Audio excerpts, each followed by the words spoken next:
آج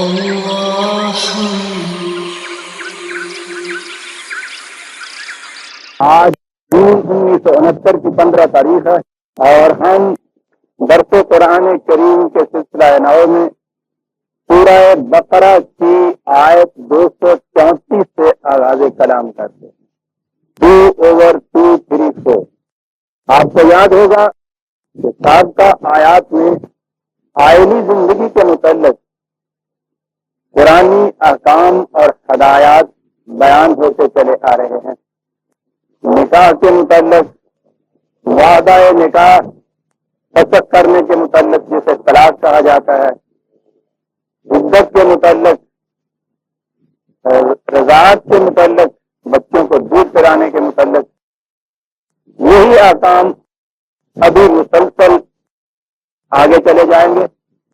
234ویں آیت ہمارے سامنے ہے، والذین یتوفون منکم ویذرون ازواجا یتربصن بانفسہن اربعۃ اشہر وعشرا فاذا بلغن اجلہن فلا جناح علیکم فما فعلن فی انفسہن بالمعروف واللہ بما تعملون خبیر۔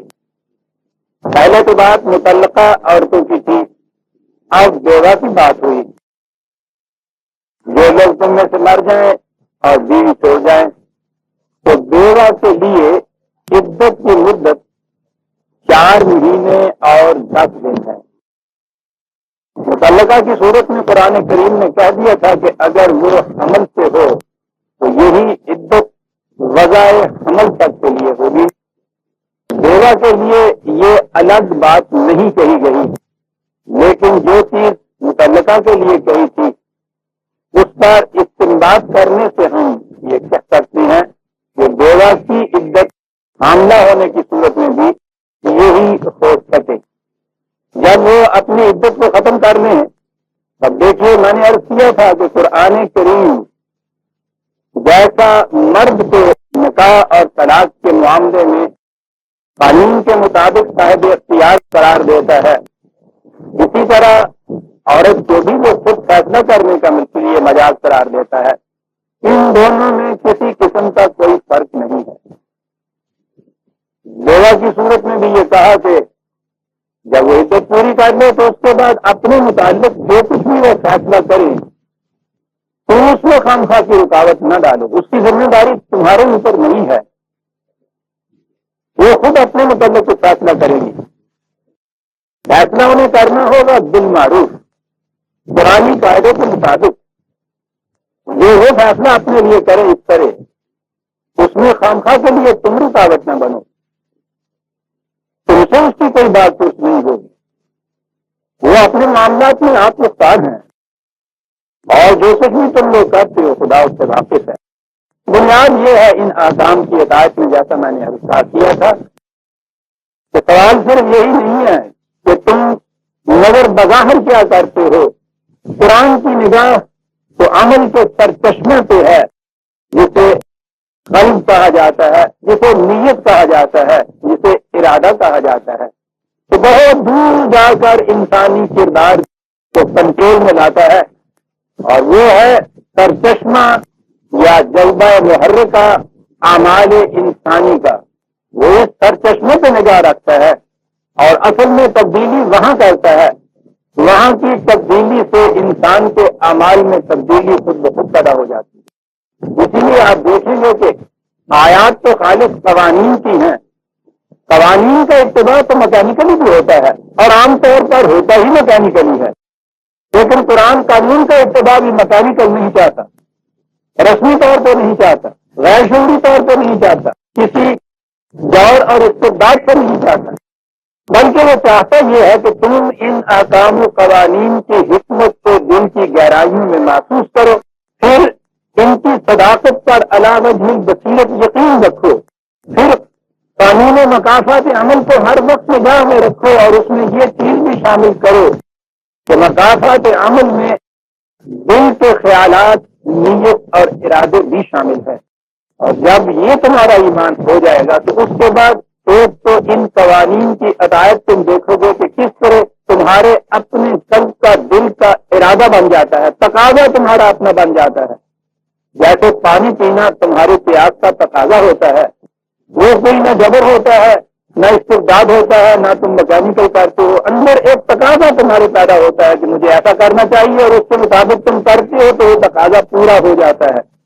قرآن اپنے قوانین و احکام کی اطاعت اس طرح سے چاہتا ہے کہ وہ تمہارے اپنے اندر کا تقاضا بن جائے، اور جب تم ان کی اطاعت کر لو، جیسے تم پانی پینے کی صورت میں اپنے تقاضے کی اطاعت کرتے ہو، لفظ اطاعت کے معنی بھی ہوتا ہے بطیب خاطر جھکنا، کسی طرح پکی ہوئی کھجور کا درخت سے گر پڑنا جس میں جھانکل مارنے کی ضرورت نہ پڑے، اس طرح سے عرب استعمال کرتے تھے اس لفظ کو۔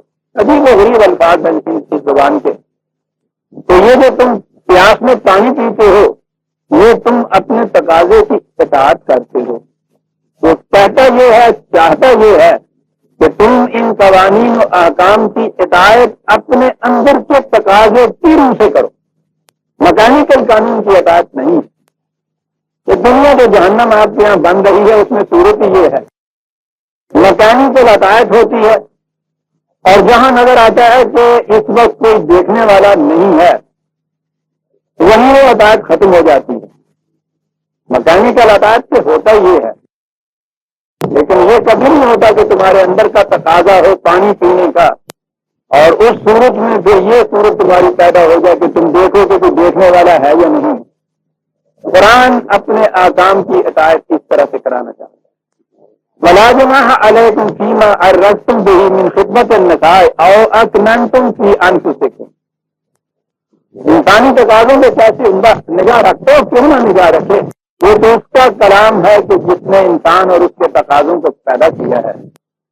وہ کہتا ہے کہ اس دوران میں اس بیوہ کے ساتھ نکاح کے خیالات دل میں ابھریں گے، جو بھی سمجھے گا کہ مجھے نکاح کرنا چاہیے، اس کو بیوی بنانا چاہیے، یا اس کے دل میں بھی یہ بات پیدا ہوگی، تو کہا کہ اس میں عدت کے دوران میں ایسی بات آگے آتا ہے کہ یقیناً کوئی چیز تو تم نہیں کر سکتے، لیکن اگر تم پیغام پہنچا دو اس تک، کنایتاً اگر اس چیز کا اظہار کر دو کہ میرا ارادہ یہ ہے، اگر تم مناسب سمجھو تو تمہاری عدت کے بعد ایسا ہو سکے گا، تو کہا کہ اس میں کوئی مذائقہ نہیں ہے۔ خواہ اپنے دل میں چور نہ لیے بیٹھو کہ خیال تو یہ ہو اور تم یہ کہو کہ نہیں صاحب عدت کے دوران میں تو یہ چیز مجھے نہیں کرنی چاہیے، تو کہتا ہے اس میں مذائقے کی کوئی بات نہیں ہے۔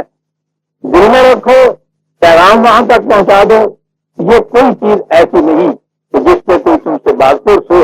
علم اللہ انکم ستذکرونہن ولکن لا تعیدوہن سرا الا ان تقولوا قولا معروفا۔ کیسی عجیب چیز۔ تو کہتا ہے کہ ہم نے یہ اس لیے کہا ہے کہ ہمیں معلوم ہے کہ یہ خیالات تمہارے دل میں پیدا ہوں گے، خیالات کے پیدا ہونے پر بندش اگر لگا دی جائے اور ان کے لیے آؤٹ لیٹ نہ کوئی چھوڑا جائے، اس سے پرورشن پیدا ہوتی۔ یہ ایسا لفظ ہے کہ جس کے لیے ہمارے ہاں ابھی کوئی جامع لفظ ہے نہیں۔ میں نے بدنہادی اس کا ترجمہ کیا تھا، وہ پھر ایک مشکل لفظ ہے۔ پرورشن ہوتا ہے کہ جو چیز فطرت کے قاعدے کے مطابق کسی طرح کرنی ہو اس طریقے سے نہ کی جائے، کیا تو اسے جائے، لیکن وہ کسی دوسرے طریق سے اس کو یہ کیا جائے۔ تو قرآن ان خیالات کے پیدا ہونے پہ جن میں مذائقے کی بات کوئی نہیں ہے، تو کہتا ٹھیک ہے یہ پیدا ہوئے ہیں، پیغام پہنچا سکتے ہو، اشارتاً کنایتاً اس کا اظہار کر سکتے ہو، اس میں کوئی مذائقے کی بات نہیں ہے، لیکن اب فرق پیدا کر دیا، اظہار اس کا کر سکتے ہو، خفیہ آپس میں کوئی معاہدہ نہیں تم کر سکتے اس دوران۔ اب یہ نظر آیا کہ یہ نکاح جو بظاہر کیا جاتا ہے وہ تو اس کی فارم کی چیز ہے، اصل شاید تو دل کے اندر ایک فیصلہ ہے، وہ یہ فیصلہ نہیں کر دینے کی اجازت دینا چاہتا۔ عدت کے دوران میں یہ ناموں قیام تک کا تو ٹھیک ہے، لیکن یہ چیز فیصلہ تو حقیقت نہیں ہو سکتی، اس لیے کہ یہ پورا وقت اسی لیے دیا گیا ہے کہ اس میں جذبات سے الگ ہٹ کر عورت کے لیے ایک موقع مل جائے کہ وہ اپنے معاملے کا فیصلہ خود کرے۔ طلاق کی صورت میں خامن کے ساتھ ہو جانے کی شکل میں عجیب قسم کا ہجوم جذبات ہوتا ہے عورت کے دل میں، اتنی جلدی وہ صحیح فیصلہ نہیں کر سکتی، اس لیے یہ کہا گیا کہ اس دوران میں اس کی مان نفسے کی ذمہ داری، ہر قسم کی پروٹیکشن، سیکورٹی، یہ تمام چیزیں جو ہیں وہ پرووائڈ کرو اس کے لیے. وہ بے بسی اور بے کسی کے عالم میں نہ ہو، بے سہارا نہ اپنے آپ کو سمجھے، اس کے جذبات کے اعتدال پہ آنے دو. اس کے بعد اس سے کہو کہ اپنے متعلق کوئی فیصلہ کرے.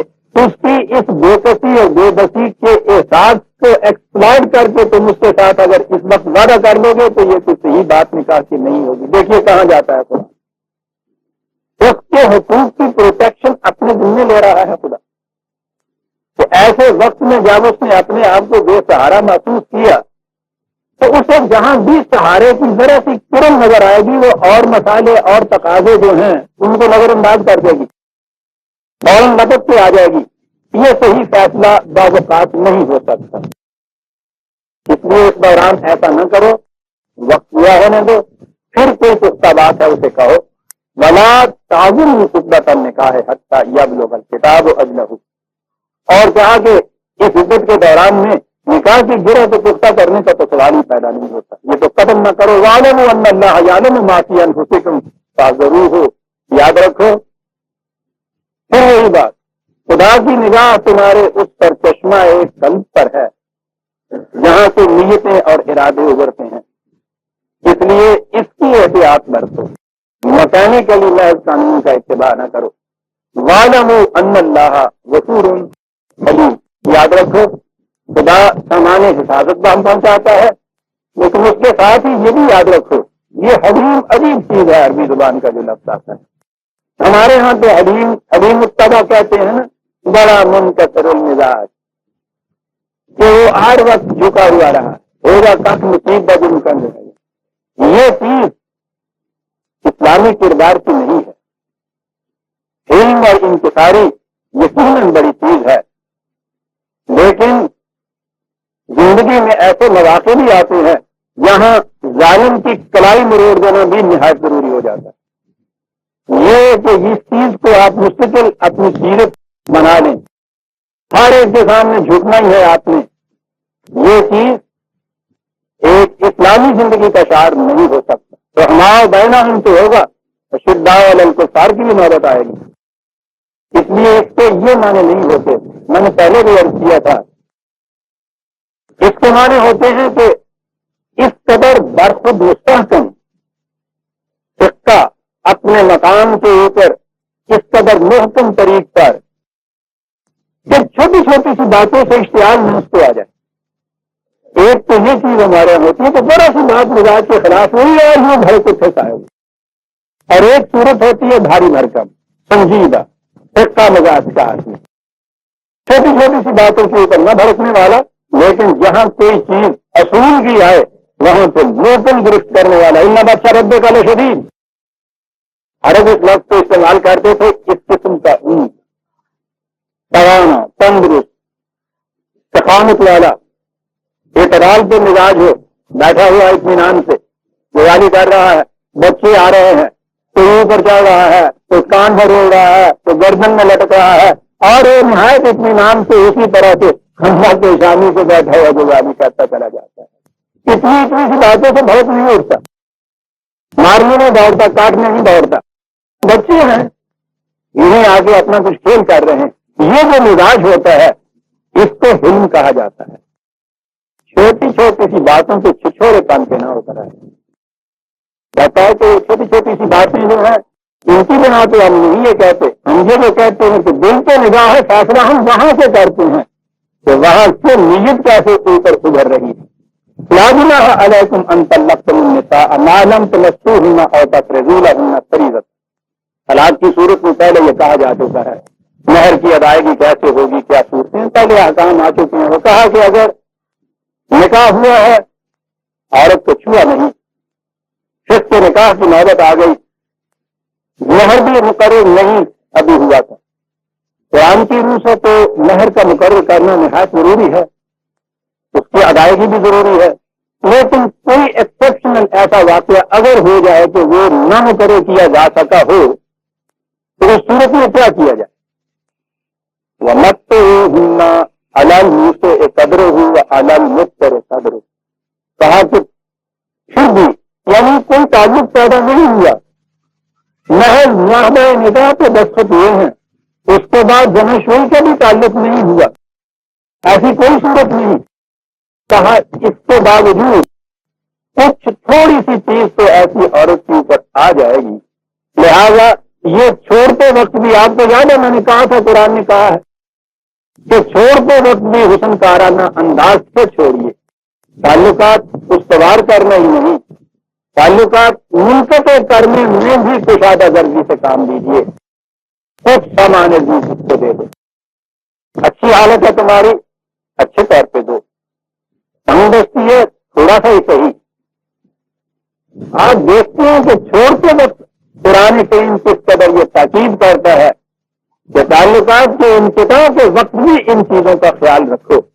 معاشرہ میں یہ چیزیں بڑی خوشگواریاں پیدا کرتی ہیں کہ تعلقات کے انقطاع میں بھی آپ واجرہم حجرن جمیلہ کی کیفیت پیدا کریں، متاع بالمعروف، قاعدے قانون کے مطابق یہ دو۔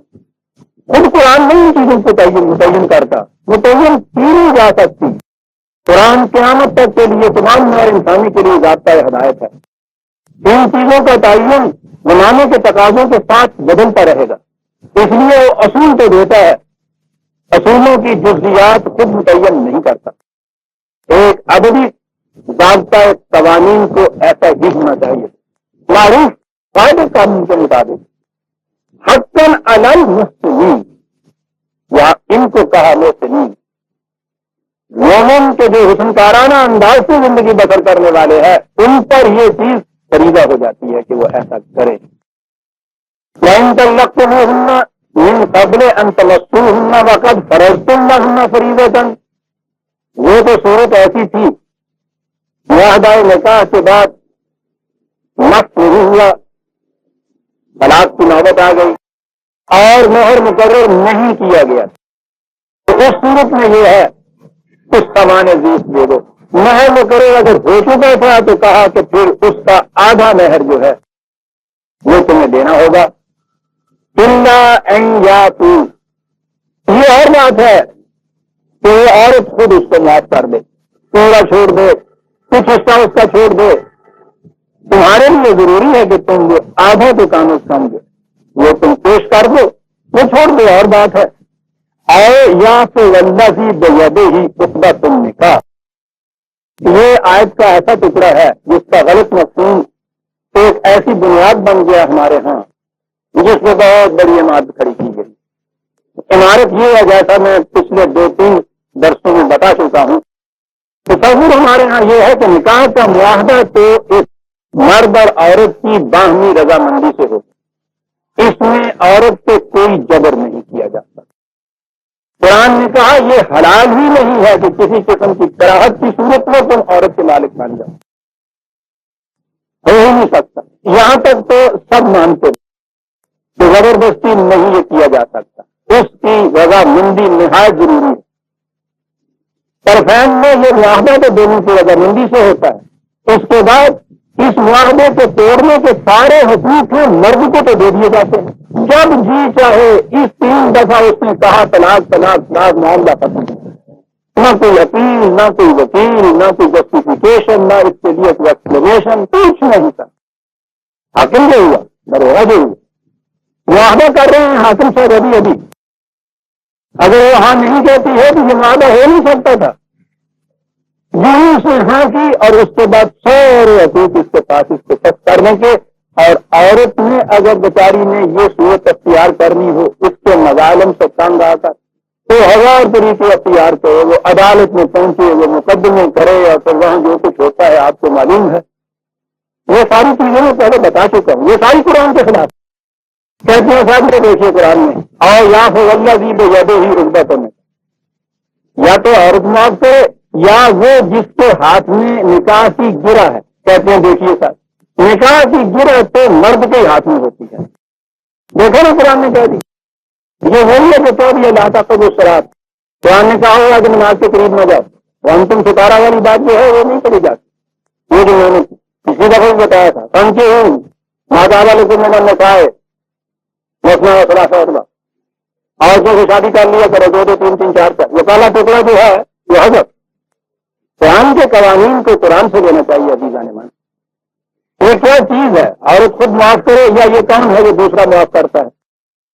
آپ کو معلوم ہے میں نے شروع میں بتایا تھا کہ قرآن نے تصریح کی ہے کہ اس معاہدہ سے فسخ کرنے کے لیے یہ آزادانہ طور پر نہ وہ مرد کو چھوڑتا ہے نہ عورت کو چھوڑتا ہے. وہ کہتا ہے کہ جو ہی آپس میں تعلقات میں کچھ تھوڑی سی کشیدگی واقعہ ہو تو معاشرے کے لیے ضروری ہے کہ وہ اس معاملے کو اپنے ہاتھ میں لے لے. یہ دونوں کے بات میں اٹھ گئے ہیں. یہ نہیں طے کر سکے کہ بات آپس میں بات بڑھتی چلی جائے گی, کسی تیسرے کا آنا ضروری ہو جائے گا. ایک حکم خامن کے گھر سے, ایک حکم عورت کی طرف سے. معلوم ہوا کہ ایک تیسری پارٹی ہے جو حکم مقرر کر رہی ہے, ایک طالب اس کے اندر بیٹھ ہوگا. معاشرے کی طرف سے ہوگا. معاشرے سے مراد پنچایتی سسٹم بھی ہو سکتا ہے, آپ کا عدالتی سسٹم بھی ہو سکتا ہے, جو بھی آپ کے یہاں موجود ہو. لیکن بہرحال ایک تیسرا شخص اس میں آئے گا جو پہلے مصالحت کی کوشش کرے گا, اور اگر مصالحت نہیں ہو سکے گی تو وہ پھر یہ اس نتیجے پہ پہنچے گا کہ ہاں یہ معاہدہ فسخ ہونا چاہیے. یہ ہے وہ شخص مجاز جس کے ہاتھ میں ہے اس نکاح کی گرہ. نکاح کی گرہ نہ مرد کے ہاتھ میں ہے نہ عورت کے ہاتھ میں ہے. قرآن کو بتایا ہوا سورہ نکاح کے اندر یہ پوری تفصیل دی ہوئی ہے کہ یہ کرنا ہوگا معاشرے کو. وہی شخص ہے جو فیصلہ دیتے وقت پھر یہ سوچے گا کہ کس کی وجہ سے یہ ہو رہا ہے, کون بے قصور ہے. اس کو اس کے لیے کچھ معاوضہ بنایا جائے گا. بچوں کا کیا بنے گا, دودھ پلانے کی صورت کیا ہوگی. یہ تمام چیزیں اس کے ساتھ متعلق ہیں. نکاح کرتے وقت تو یہ چیزیں نہیں ہوتی ہو تو ان دونوں کے مابین جو شرائط طے ہوں گی نکاح نامے میں درج ہو جائیں گی. معاشرہ نہیں آئے گا, اس میں صرف یہ ہوگا کہ کوئی شرط قرآن کے خلاف نہ اس میں آئے. لیکن اس کے انقطاع کی صورت میں یہ دو ہی نہیں بلکہ اور بھی ساتھ اس کے متعلق ہیں جن کے حقوق کا تحفظ ضروری ہے. ان دو کے استعمال کے حقوق کا تحفظ ضروری ہوگا. یہ کوئی تیسرا شخص کرے گا. قرآن عزیزان مان یہ وہ ہے کہ جس میں یہ فیصلہ دینا ہے کہ ہم نے کوشش کر دے کہ باہمی مصالحت کی مصالحت نہیں ہو سکتی. یہ معاہدہ کل عدم ہوگا. لیکن اس میں اب یہ چیزیں نظر آئی ہمیں, اس کی روح سے اب سمجھتے ہیں کہ یہ کرنا ہوگا. وہ جو ہے نا کہ اگر عورت کی طرف سے یہ چیز آئی ہے تو وہ کہیں اس چیز کو مس یو ابیوز نہ کرے, اس چیز کو کہ آج اس نے مہر کا 10,000 روپیہ وصول کیا, اگلے ہی دن اس نے یہ کہہ دیا کہ مجھے یہ رشتہ منظور نہیں ہے, 20,000 روپیہ لے کے دوسرے دن چلتی بنی. ابیوز تو ہوتا ہے نا قانون کا. وہ یہ دیکھے گا مرد زیادتی کر رہا ہے اور اس طرح سے اسے طلاق دے رہا ہے, جو کچھ دیا تھا وہ سارے کا سارا ضبط کر کے بیٹھ گیا ہے, پیسہ نہیں اس کو دیتا, وہ فیصلہ کرے گا. بچوں کے حقوق کس طرح سے ہوں گے, پیدا ہونے والے بچے کے حقوق کی کیا کیفیت ہوگی. قرآن یہاں تک جاتا ہے. یہ تیسرا شخص کرے گا. ثالث کہیے اس کو, عدالت کہیے اس کو, سرپنچ کہیے اس کو. یہ وہ ہے جس کے ہاتھ میں ہے نکاح کا عقدہ. تو عورت خود معاف کر دے یا یہ شخص حالات کو دیکھنے کے بعد کسی نتیجے پہ پہنچے کہ نہیں اس میں تو اتنا اور کم ہونا چاہیے, وہ کر دے. یا یہ خود مرد یہ کشادہ نگہی سے کام لے. اقرب للتقویٰ یہاں آیا ہے یہ مرد کے متعلق, اس میں نہیں. اس آیت میں یہ ہے کہ اگر تم مردو تم خود کشادہ گرفی سے کام لو, کہو کہ آدھا تم میں سارا دیتا ہوں صاحب, یہ تقوی سے زیادہ قریب ہے. فریضہ نہیں ہے, فریضہ تھا نصف کا, اب اس کے اندر عورت کام کر سکتی, عدالت کے مجاز کام کر سکتی ہے. مردوں سے کہا کہ پورا ہی دے دو, یہ تقوی سے زیادہ قریب ہے. ولا تنسوا الفضل بینکم, دیکھو باہمی معاملات میں یہ جو تم کہتے ہو کہ یہ سب اتنا بنتا ہے میں اس سے زیادہ کیوں دوں. اس نے کہا کہ اس بات کو مت بھولا کرو کہ ٹھیک ہے بنتا اتنا ہی ہے, کچھ تھوڑا سا کشادہ گرفی سے کام لو گے تو دیکھو کہ معاملات کس قدر زیادہ خوشگوار ہو جاتے ہیں. باہمی معاملات کو طے کرتے وقت اس کو نہ بھولا کرو, یہ جو زیادہ کچھ دے دینا ہوتا ہے عجیب خطوط کے معاشرے کو متشکل کیے چلا جاتا ہے. ان اللہ بما تعملون بصیر۔ پھر وہی بات کہ ٹھیک ہے یوں فارملی تو عدالت بھی ہوگی، ثالث بھی ہوگا، دو فریقین بھی ہوں گے، قانون بھی ہوگا، قانون کے تقاضے بھی، یہ سب برحق ہیں۔ بات تو ساری یہ ہے اندر سے وہ جذبہ کیا ابھرتا ہے۔ جذبہ باہمی تعلقات میں جسے کہتے ہیں کہ اپنے انگبین میں شہد میں سرکہ نہ ڈال دو، تلخی نہ پیدا ہونے دو، دل کے اندر آپس میں صدورت اور انتقام کے جذبات نہ ابھرنے دو، کشادگی کے جذبات ہونے چاہیے۔ جتنا بنتا ہے اور لے لو کچھ تھوڑا، میں کہتا ہوں اتنا کر کے تو دیکھ، پھر دیکھو تعلقات کی کیفیت کیا پیدا ہو جاتی ہے دنیا میں۔ اس کے بعد ایک آیت آتی ہے بڑی اہم آیت، یہاں آئی ہے عام طور پہ بڑی مشکلات پیدا کر رہے ہیں، حالانکہ کوئی مشکل نہیں۔ دیکھ رہے ہیں کہ نکاح، طلاق، عدت، بیوگی وغیرہ کے قوانین کا ذکر ہے۔ اس کے بعد بھی آگے پھر یہی ذکر ہے والذین یتوفون منکم، درمیان میں ایک آیت آ گئی۔ قرآن کریم آپ کے سامنے ہے کہ دیکھ لیجیے گا، آیت آ گئی، یعنی یہاں تک تو یہ ہے کہ یاد رکھو اگر یہ مہر جو ہے دینا ہو تو یوں دو۔ آگے ہے حافظوا علی الصلوات والصلاۃ الوسطی وقوموا للہ قانتین۔ ترجمہ اس کا کیا جاتا ہے کہ تم اپنی نمازوں کی حفاظت کرو اور صلاۃ وسطی درمیانی نماز کی، ترجمہ یہ کیا جاتا ہے، اور اللہ کے لیے اطاعت گزار بن کر کھڑے ہو۔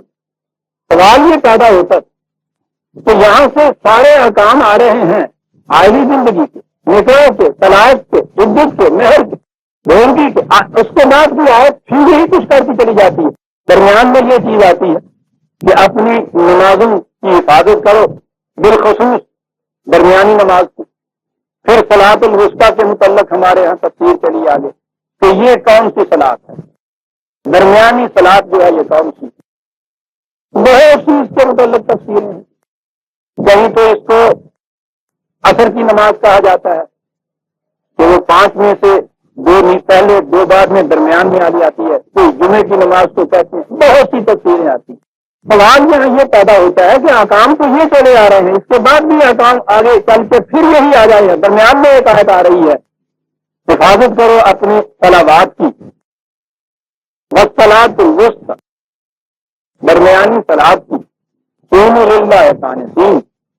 نمازوں کا ذکر اس کے اندر کیسے یہ آ گیا؟ پھر اتنی بڑی چیز کہ صلاۃ وسطی درمیان میں کہا ہے جو دوسری جگہ کہیں نہیں۔ پھر یہاں صلوات کا ہے، حالانکہ جہاں جہاں بھی نماز کا ذکر آیا ہے اقیموا الصلاۃ اقیموا الصلاۃ ہی ہے، اقیموا الصلاۃ ہی ہے، لدلوک الشمس الی غسق الليل، یہاں صلوات بھی آیا ہے۔ ایک دشواری پیدا ہوتی، کچھ ربط نظر نہیں آتا، یوں چلتے چلتے درمیان میں نماز کا ذکر آ گیا، پھر آگے ہے کہ دیوگان کی صورت میں یہ کیا کرو۔ کیا بات ساری یہ ہے عزیزان من کہ ہم قرآن کے ایک لفظ کا ترجمہ ایک ہی کر دیتے اور ہر مقام پہ وہی ترجمہ کرتے چلے جاتے۔ ٹھیک ہے صلاۃ کے مفہوم یہ اجتماعات میں جو کچھ مسجد میں کیا جاتا ہے جسے نماز عرف عام میں کہتے ہیں، یہ بھی اس کے معنی ہیں، لیکن یہ اس کے ایک معنی، جیسا کہ میں نے عرض کیا تھا عربی زبان کے الفاظ یعنی قرآن کریم کے الفاظ مادوں کے اعتبار سے اس کے معنی متعین کیے جاتے ہیں۔ پھر قرآن کریم میں جہاں جہاں وہ چیزیں آتی ہیں وہاں دیکھا جاتا ہے۔ قرآن خود کہتا ہے کہ یہ طریقہ ہے، یہ عربی مبین کی کتاب ہے اور ہم تصریف آیات سے اس کے خود معنی متعین کرتے ہیں۔ عربی مبین کے معنی یہ ہوئے کہ عربی زبان کے الفاظ کا مفہوم جس طریقے سے سمجھا جاتا ہے ایک وہ طریقہ استعمال کرو۔ اور پھر یہ دیکھو کہ قرآن کریم میں یہ لفظ کہاں کہاں آیا ہے، کن معنی میں آیا ہے، بات سمجھ میں آ جائے گی۔ صلاۃ کے معنی بنیادی طور پہ یہ جو مادہ ہے اس کے معنی ہوتے ہیں کسی کے پیچھے پیچھے چلنا، الگ تواتر انتظام کے ساتھ، اس طرح کہ اس کو تمہارے درمیان کوئی تیسری چیز نہ آنے پائے، اتباع کرتے چلے جانا، کسی کے نقش قدم پہ چلے جانا، الگ تواتر کسی کے پیچھے پیچھے چلے جانا، یہ ہے بنیادی معنی اس کے۔ جیسا کہ میں نے عرض کیا تھا ان کے ہاں ریس کورس میں، گھوڑ دوڑ میں دوسرے نمبر پہ جو گھوڑا ہو پہلے والا نہیں ہے، دوسرے نمبر کا گھوڑا بشرطے کہ اس کی کیفیت یہ ہو کہ اس کی کنوٹیاں اس کی پشت کے ساتھ ساتھ لگتی ہوئی برابر چلی جائے اور اسی طرح سے انتظام یہ گزرا چلا جائے. اسے عربی زبان میں مسلی کہتے ہیں. اس گھوڑے کو آپ دعائیں مانگتے ہیں کہ اہدنا الصراط المستقیم، ہم اس صراط مستقیم کے اوپر چلنے کی ہدایت ہے. اور وہ دوسرے مقام پہ کہتا ہے ان ربی علی صراط المستقیم، یاد رکھو میرا رب بھی صراط مستقیم پہ جا رہا ہے. اب مومن کی کیفیت کیا ہے؟ اسی صراط مستقیم کے اوپر رب جا رہا ہے، اسی صراط مستقیم کے اوپر یہ چلنے کی دعا کر رہا ہے. رب سے نہ یہ آگے بڑھ سکتا ہے نہ اس کے دوش بسوش ہو سکتا ہے. اس کو اس کے پیچھے رہنا ہوگا، اس کا اتباع کرنا ہوگا، لیکن اتباع اس قسم کا کہ زندگی کے کسی ایک فاصلے بھی فاصلہ زیادہ نہ ہو جائے ان کے درمیان، جسے مسلی کہتے ہیں. ایسا کرنے کو صلاۃ کہتے ہیں. یہ تو گرافیکل مثال دے دوں نا. ایسا ہو کیا وہ تمام فرائض منصوبی جو اس نے مقرر کیے ہیں تمہارے لیے، وہ تمام مباحث حیات کے جو تمہارا مقصد ہے، تمہارے مسئلین کے حصول کے جتنے بھی طور طریقے ہیں جو اس نے مقرر کیے ہوئے ہیں، ان سب کا اتباع کرتے چلے جاؤ، انتظام اتباع کرتے چلے جاؤ. ایسے نہیں ہے کہ کبھی فلیش آیا تو اتباع کیا اور اس کے بعد پھر کلّما اضاء اللہ مشافی واذا اظلم اذان خام، بجلی کی چمک ہے، ذرا سی روشنی ہوئی 2 قدم چل رہی ہے، اندھیرا ہو گیا پھر کھڑے ہو گئے ہیں. کہتا یہ بات نہیں ہے. یوں چلو جیسے مسلی گھوڑا چلتا ہے. صلاۃ کی یہ معنی ہے زندگی کے لیے جو کچھ بھی اس نے وظائف حیات فرائض منصوبی مقرر کیے ہوئے ہیں انتظام ان کے پیچھے چلتے چلے جانا ہے. انسان تو یوں نہیں چلتا، کائنات کی دوسری چیزیں جتنی بھی ہیں وہ ساری اسی طرح سے چلتی.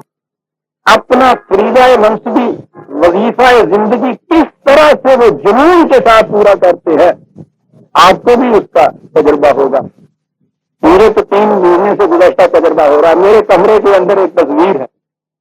یہ چڑیاں جو ہے آج کل ان کے وہ گھونسلے بنانے کا وقت آیا ہوا ہوتا ہے.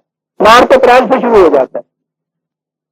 اس زمانے میں کوئی ایک چڑیا کوئی ایک چڑیا وہ آپس میں معاہدہ کر لیتا ہے اور اس کے بعد وہ اپنا گھونسلہ بناتے ہیں تاکہ اس میں وہ انڈے دے کے اس میں بچے پیدا کریں. آپ کو معلوم ہوگا کہ ان کی دیوانگی اور جنون کا عالم کیا ہوتا ہے. میں سمجھتا ہوں آج کل کھانا پینا سب بلایا ہوا ہوتا ہے انہوں نے. کہاں کہاں سے ایک ایک دن کا اٹھا کے لا کے وہاں رکھتی ہے، پھر دن کا آتا ہے وہاں رکھتی ہے. دن بھائی یہ کیفیت ان کی ہوتی ہے. اب اسے کچھ بھی کہیے، میرے کمرے کے اندر یہ چیز ہوئی ایک دفعہ انہوں نے بچے دیے اور بچے کو آخر تک پہنچنے میں تو آپ کو پتا ہے وہ کتنی خوشی ہوتی ہے، ان کی ڈسٹربنس ہوتی ہے. میں اپنے کمرے کے اندر سکون سے کام کرتا ہوں اپنے قرآن کا. اس میں یہ چیز جو ہے ذرا خلل اس نے پیدا کیا. تو میں نے اس دفعہ کہا کہ یہ دوسرے کمرے موجود ہیں تو جاؤ بھائی وہاں جاؤ، گھر کے اندر جاؤ، یہ گھر والوں کا معاملہ ہے، یہ تو میرا باہر کا کمرہ ہے، تو اس میں کیوں دخل اندازی کرتی ہو. کیفیت یہ ہے صاحب کہ ان کی ڈیوٹی تو کم ہے، میری ڈیوٹی سے زیادہ لگ گئی. دن میں 3-4 مرتبہ ان کے یہ جو تنکے ہیں ان کو اکٹھا کر کے نکالنا پڑتا ہے. 2 گھنٹے کے اندر اتنے سے پھر دینا ہے جو جی میں آئے آپ کر دیکھیے.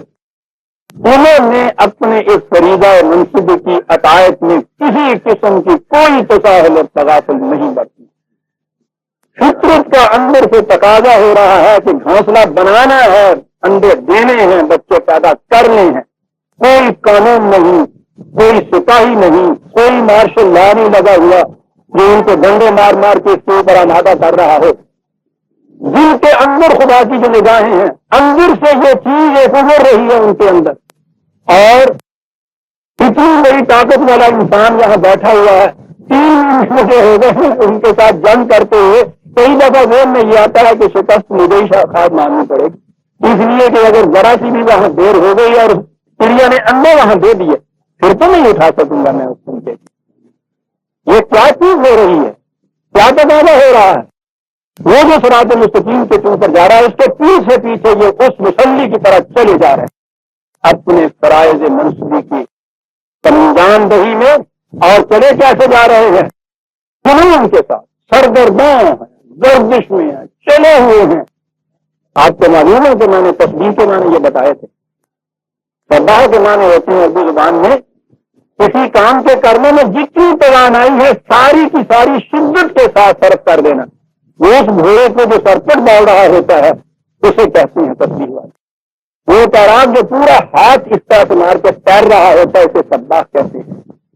تسبیح کے معنی ہوتے ہیں کہ جو فریضہ، ایک تو یہ فریضے کی سر انجام دہی کے اندر منہمک رہنا، اور انہماک اس قسم کا کہ جنون کی حد تک وہ پہنچا ہوا ہے، ساری توانائیاں صرف کر رہا ہے، یہ چڑیا جیسے کر رہی ہوتی ہے جیون میں۔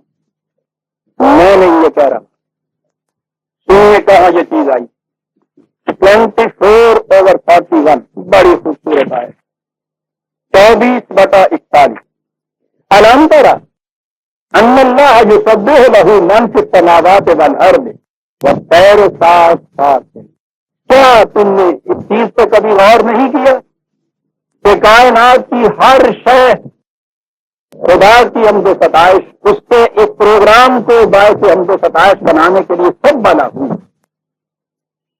ترجمے میں تو آپ کو ملے گا کہ تسبیح کر رہی، جو ہی تسبیح کا لفظ آیا وہ 100 دانے کی تسبیح آپ کے ہاتھ میں آ گئی کہ ہر شے تسبیح کر رہی، تسبیح پھیر رہی۔ لیکن اب آپ نے سمجھ لیا ہوگا جو میں نے بتایا ہے کہ عربی زبان میں تسبیح کے معنی کیا ہیں، سباح کے معنی کیا ہیں۔ کائنات کی ہر شے خدا کے پروگرام کی تکمیل کے لیے پوری توانائیوں کے ساتھ سرگرم عمل ہے۔ عظیم الشان پر سماوات یہاں لکھا ہوا ہے، جو اس کے اندر ہے۔ ارض کے اندر ننے ننے کیڑے، یہ چڑیا اور چڑیا چڑے، یہ بھی جو پروگرام اس نے یہاں متعین کیا ہوا ہے ان کے لیے، اس کی تکمیل کے لیے ایک جنون، واضحانہ جنون کے ساتھ سرگرم عمل ہے۔ اور یہ پرندے بھی تم دیکھو کس طرح سے یہ اڑتے ہوئے جاتے ہیں، پار پھیلائے ہوئے چلے جا رہے ہیں۔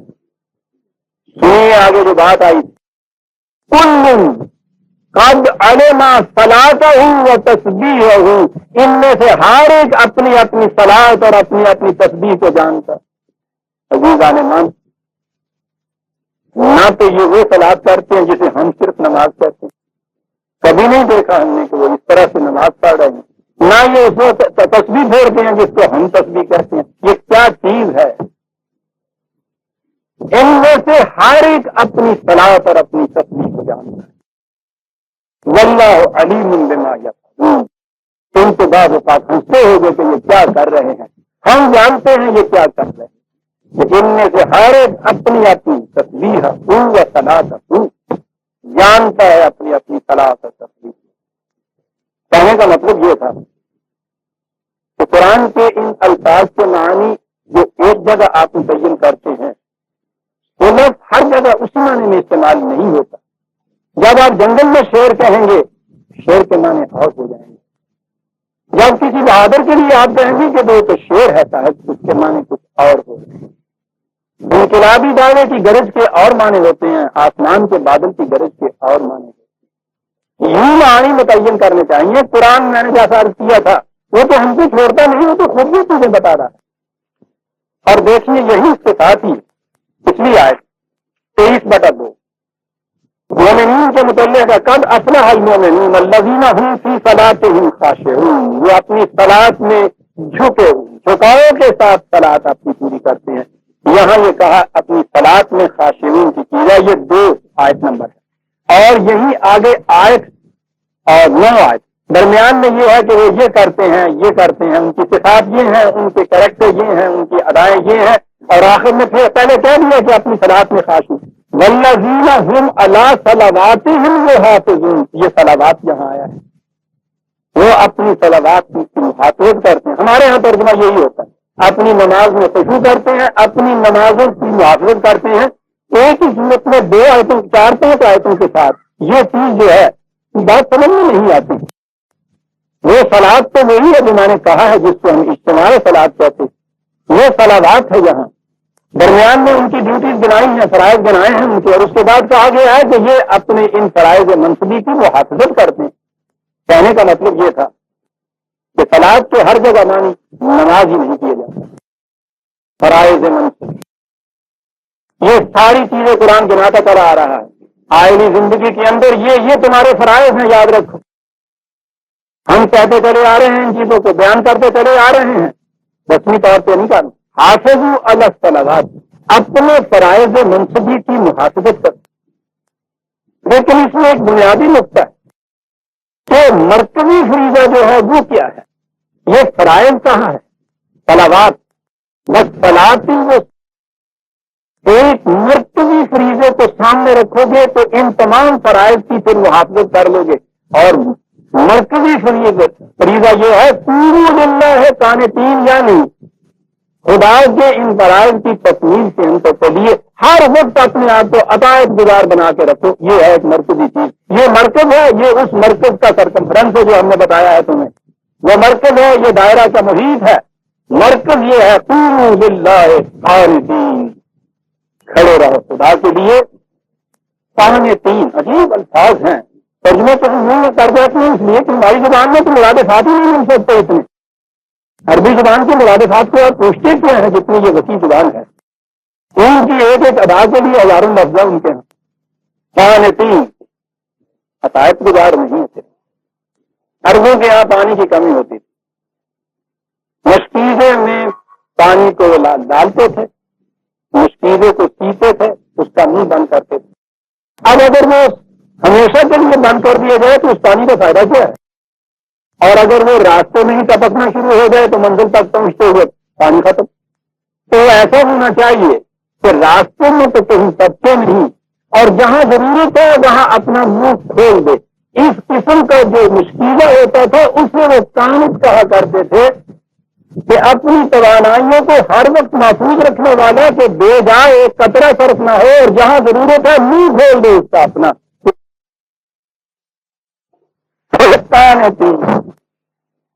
یہ ہے صلاۃ وسطیٰ، یہ ہے مرکزی فریضہ. اپنی تمام صلاحیتوں کو، اپنی تمام توانائیوں کو، اپنی استعدادوں کو، استطاعتوں کو، قابلیتوں کو محفوظ رکھو. بڑی قیمتی متاع ہے تمہاری. ایک قطرہ بھی جو جگہ پہ نہ ٹپکنے پائے. اور پھر بخیل بھی نہ بنو کہ اس کو اپنی ذات کے لیے رکھو کہ منہ بند کا بند ہی رہے. یہ بھی چیز تمہارے ہاں یہ پیدا نہیں، بلکہ جہاں کہا ہے کہ اب ضرورت ہے ان چیزوں کو لانے کی، وہاں آؤ. مال ہے تو وہ سارا دے دو، جان ہے تو ہتھیلی پہ لے کے آ دو، اس لیے کہ تم تو ایک قانت کی حیثیت سے آئے ہوئے تھے. یہ سب کچھ تم نے ریزرو رکھا تھا، محفوظ رکھا تھا کسی مقام پر صرف کرنے کے لیے. مقام آگے ہے، صرف کر دو. اگر وہاں یہ جو مشکلہ ہے یہ وہاں اگر انکار کر دے منہ کھول کے پانی دینے سے تو توفہ اس مشکلے کے اوپر، یہ تو وبال جان ہو گیا، وبال دوش ہو گیا، دوش بنا رہا. یہ ہے وہ مال برادران عزیز جو جہنم میں لے جاتا ہے. جامع مال ہوا اس کی کیفیت یہ ہوتی، مال جمع کرتا ہے. دوسری جگہ یہ ہے کہ وہ تھیلی میں ڈالتا ہے اور اس کو پھر اوپر سے کس کے باندھ دیتا ہے. کس کے باندھنے کے معنی یہ ہے کہ جہاں ضرورت ہوتی ہے کھولنے کی وہاں بھی نہیں کھولتا. کس کے باندھو، بے جا مقام کے اوپر ایک قطرہ نہ گرنے پائے، وہ اسراف ہوگا. پھر لفظ آتا ہے کہ نہیں چاہتا آگے بڑھنے کو زیزان مان. اس میں تو کشش اتنی ہے قرآن کے الفاظ میں. اسراف مصرفین وہ کہتا ہے نا کہ یہ بڑی بڑی بات ہے شیطان کے بھائیوں. اسراف کیا ہوتا ہے؟ کنویں سے پانی دیا جاتا ہے کھیت، اس کے لیے ایک نالی بنائی جاتی ہے، وہ آگ کے منسا بن جاتی ہے، پانی اس میں سے جاتا ہے. تو آپ نے دیکھا ہوگا کہ وہ کسان ہر وقت کئی موٹے پہ لگتے تھے اور رہتا وہ آڈا دے موڈ کیا کرتا ہے تو دیکھتا ہے کہ درمیان میں سے ذرا سی بھی اگر اس میں سے وہ پانی یوں ذرا گیا ہے فوراً اس کو یہاں باندھ دیتا ہے. پانی تو کنویں سے اس نے نکالا تھا زمین میں دینے کے لیے. یہ کیا کر رہا ہے کہ وہ زمین میں جا رہا ہے، یہ باندھ رہا ہے کہ یہاں نہ جائے. یہاں دینے کا مقصد نہیں تھا، آج وہاں پہنچانے کا مقصد. یہ جو راستے میں پانی اس آگ وچوں دوسرے طرف تر جانا اسے اطراف کہتے ہیں عربی زبان میں. پانی بھی ہے، زمین بھی ہے، کام بھی اس کا یہی ہے، لیکن یہاں ضرورت نہیں. یہاں ضرورت ہے وہاں پورے کا پورا اسٹیٹ کے اندر چلا جا رہا ہے، وہ اسراف نہیں ہے، یہ ہے اسراف. اس کے مقابل میں قانت ہے، قانتین ہے، جمع رکھا ہوا ہے پانی جہاں ضرورت ہے اس کی مشکلہ کھول دیتا ہے. سقائے سلیم کہتے ہیں وقول اللہ قانتین. اب سمجھ میں آ گئی بات؟ درمیان میں یہ ٹکڑا کیا آیا ہے؟ آکام اور قوانین کی تفصیل دی جا رہی ہے، تاکید کی جا رہی ہے، درمیان میں آیا ہے حافظ الصلوات والصلاۃ، وہ دیکھنا فرائض منصفی کی محافظت کرو اور اس مرتبی فریضے کو کبھی نظر انداز نہ ہونے جاؤ، اور وہ ہے وقوموا للہ قانتین ان خفتم فرجالا اور رکبانا، کیسی بھی کیفیت کی حالت کیوں نہ ہو، امن کی حالت ہو، خوف کی حالت ہو، پیدل چل رہے ہو، سواری پہ چلے جا رہے ہو، زندگی کے کسی مقام میں، کسی طریق میں، کسی پروگرام میں بھی تم کیوں نہ ہو، قوموا للہ قانتین کی آیات آتی. یہ ہے نا قرآن نے جو مومنین کے متعلق کہا، 3/190 نکالیے 3/190. دیکھیے مومنین کی صفات آ رہی. ان فی خلق السماوات والارض واختلاف اللیل والنہار لآیات لأولی الالباب. یاد رکھو تخلیق ارض و سما، اختلاف لیل و نہار میں صاحبان عقل و بصیرت کے لیے حقیقت تک پہنچنے کی بڑی نشانیاں ہیں. کون ہے صاحبان عقل و بصیرت جن کے لیے ان چیزوں میں حقیقت تک پہنچنے کی نشانی ہے؟ الذین، وہ لوگ یذکرون اللہ قیاما وقعودا وعلی جنوبہم، وہ کہ جو کھڑے بیٹھے لیٹے کروٹوں پر ہر وقت قانون خداوندی کو اپنے سامنے رکھتے ہیں. یعنی یتفکرون فی خلق السماوات والارض، کائنات کی تخلیق میں غور و فکر کرتے رہتے ہیں، اور اس کے بعد ایک ایک چیز کا تجزیہ کر کے سائنٹیفکلی اس نتیجے پہ پہنچتے ہیں کہ ربنا ما خلقت ھذا باطلا، اے ہمارے نشو و نما دینے والے، تجھ نے کائنات کی کسی شے کو بھی باطل پیدا نہیں کیا ہے. یہ ہے جو ذکر کرتے ہیں یذکرون اللہ. آپ کو بتا دو ہمارے یہاں ذکر کے معنی کیا ہوگا؟ ذکر کرتے ہیں خدا کا، کھڑے بیٹھے لیٹے چلتے پھرتے ہر وقت ان کے سامنے یہ حقیقت رہتی ہے. ذکر کے معنی ہوتا ہے کسی حقیقت کو اپنے سامنے رکھنا. یہ ہے وہ چیز جو کہا کہ قوموا للہ قانتین فإن خفتم فرجالا اور رکبانا. کوئی بھی ایسا شعبہ، کوئی بھی ایسا مقام نہیں کہ جس میں تم اس چیز کو نظر انداز کرو گے. قانتین تم نہیں رہے، خوف ہے تو خوف کی عالم کے اندر قانتین رہے. فإذا أمنتم فاذكروا الله كما علمكم ما لم تكونوا تعلمون. پھر جب سکون کا عالم ہو جائے تو اس طرح سے قانون خداوندی کی نگہداشت کرو، اس کو سامنے لاؤ جیسا کہ تمہیں بتایا گیا ہے. لیکن زندگی یہ ہے فلا تموتون الا وانتم مسلمون. زندگی کے آخری سانس تک ان قوانین کے سامنے سر تسلیم خام خم کرتے رہو. یہ کہا اور کہا والذین یتوفون منکم ویذرون، آگے پھر وہی بات. اور یاد رکھو کہ جو تم میں سے مر جائے اور پھر اپنے پیچھے بیواؤں کو رکھ جائے. دیکھا آپ نے؟ اب رب سمجھ میں آیا قرآن کا؟ میں نے عرض کیا تھا نا کہ ہمارے ہاں تو ایک تصنیف میں جتنی بھی برائیاں معائب نقائص ہو سکتے ہیں، معاذ اللہ وہ سارے خدا کی اس کتاب میں بتائے جائیں. مجمل ہے، مفصل نہیں، مبہم ہے، بات سمجھ میں نہیں آتی. 18 علوم چاہیے ایک آیت کو سمجھنے کے لیے.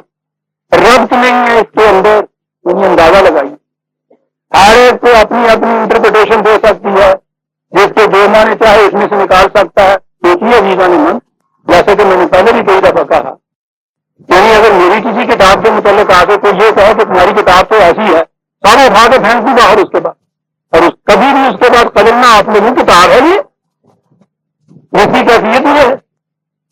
اور جس کتاب کی کیفیت یہ ہے کہ وہ خالق کائنات 70,000 ہے لاکھوں سال کے سلسلہ رشد و ہدایت کے بعد ایک کتاب عظیم دیتا ہے، اور جس کے متعلق وہ کہتا ہے کہ یہ ہم نے اپنی آخری تصنیف ہے جو تمہیں دے دی. وہ جو کہا کرتے ہیں کہ تیرا کشید دستک قلم کشید خدا، تو یہ لکھا اور اس کے بعد قلم رکھ دیا، اب اس سے نہ بڑھ کے اور کچھ نہیں دیتا. اس کتاب کے متعلق یہ کہا جاتا ہے پرنتی نہیں، یہ گرانٹ دے دوں گی. تیرے دماغ میں بت خانہ ہو تو کیا رب کی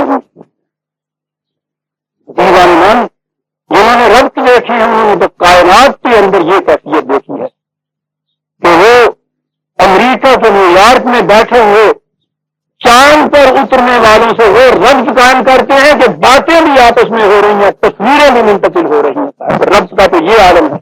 لہو خورشید کا تب پہ اگر ذرے کا دل چیرے، کائنات تو رب کے اوپر قائم ہے. یہ تو رب کے سلسلے میں اگر ایک سیکنڈ کے سمے